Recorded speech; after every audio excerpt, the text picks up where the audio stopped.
May 3rd, 2023, a quiet Wednesday morning in Belgrade, Serbia.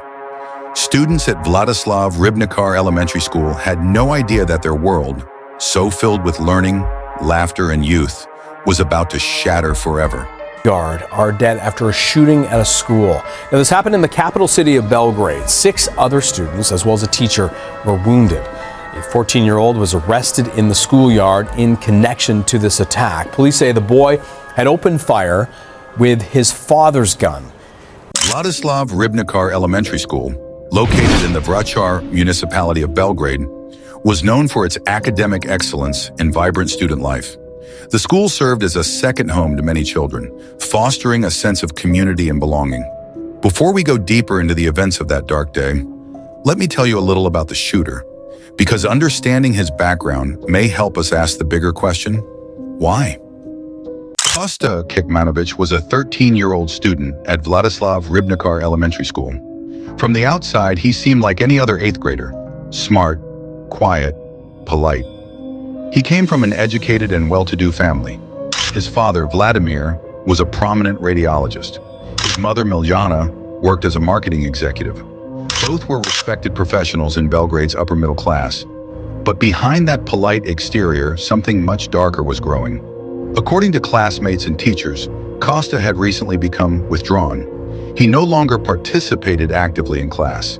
He began showing signs of isolation. Some students even recalled moments when he made strange or disturbing remarks, comments that, in hindsight, now feel haunting.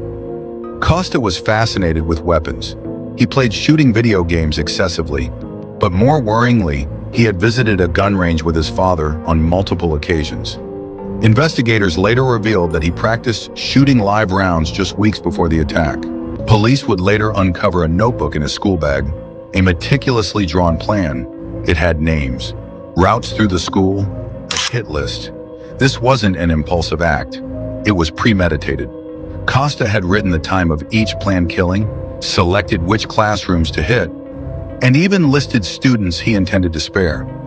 The coldness of it stunned even hardened detectives. He had also prepared 4 Molotov cocktails, which were found unused in his bag. This wasn't just a shooting. This was a planned massacre.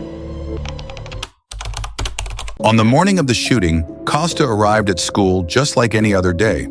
He wore his school uniform. He carried a heavy backpack.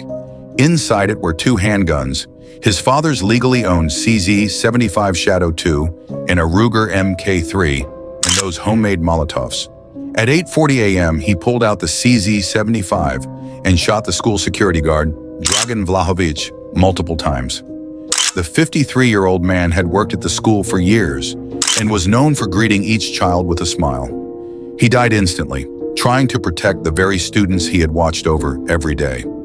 Then Kosta turned down the hallway and entered classroom 8A. Inside, chaos erupted. He fired methodically at his fellow classmates. He called some by name. He skipped others. It's believed he spared some students who weren't on his list.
Molim vas,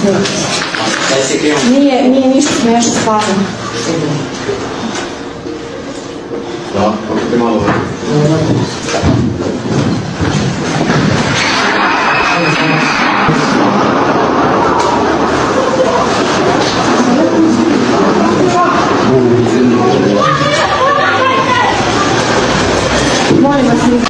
children were killed in that room.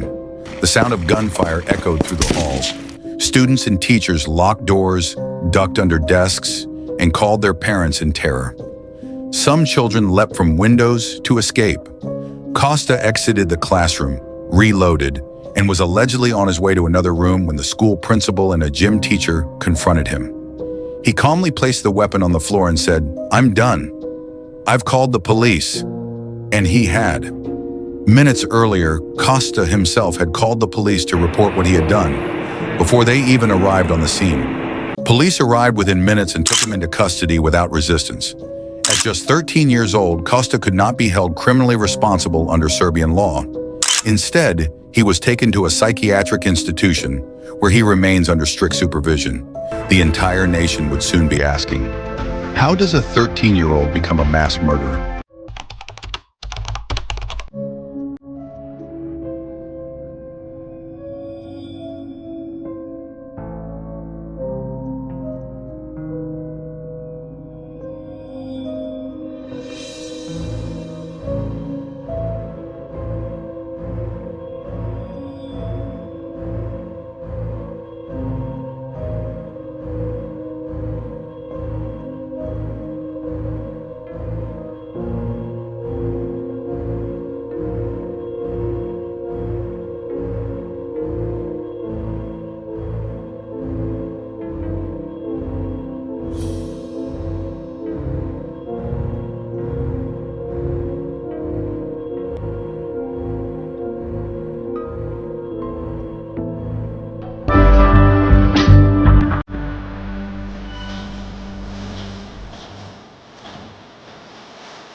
Pa, ja mislim, ma koliko to zvučalo pesimistično, ja mislim da je 3. maj bio poslednja šansa ovom društvu da doživi neku katarzu i da doživi nekako, morali smo da stanemo, da se zamislimo, da shvatimo gde smo grešili i da kažemo ok, grešili smo, da prihvatimo to i da vidimo šta ćemo od sutra, kako da krene, ovo društvo krene na bolje.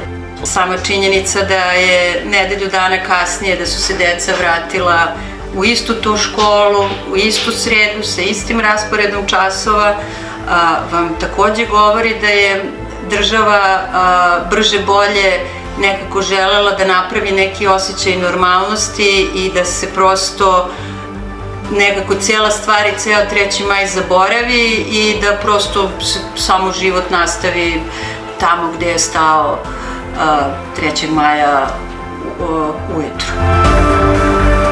I nekako mi se čini da su svi požurili da prosto što pre zaborave 3. maj.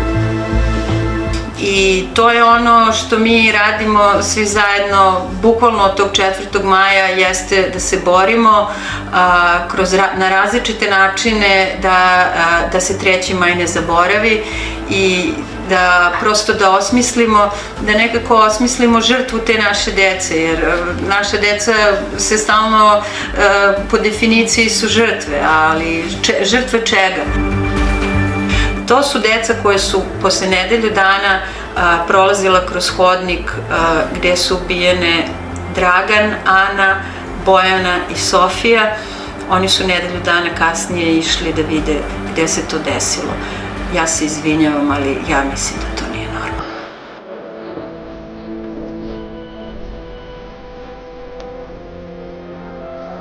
Slučajevi nasilja o kojima pričamo i ove godine i ranije su u stvari pipci jednog organizma koji se rodio 90. godine, rodio i rastao i učvršćivao.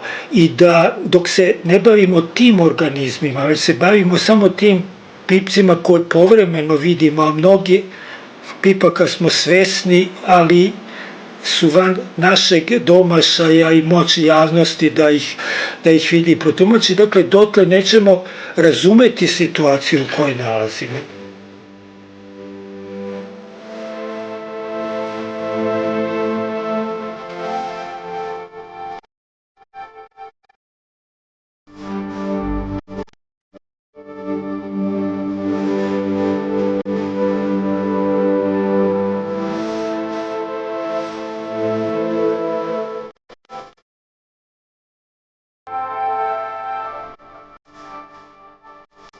The Belgrade school shooting was a wake-up call, not just for Serbia, but for the world.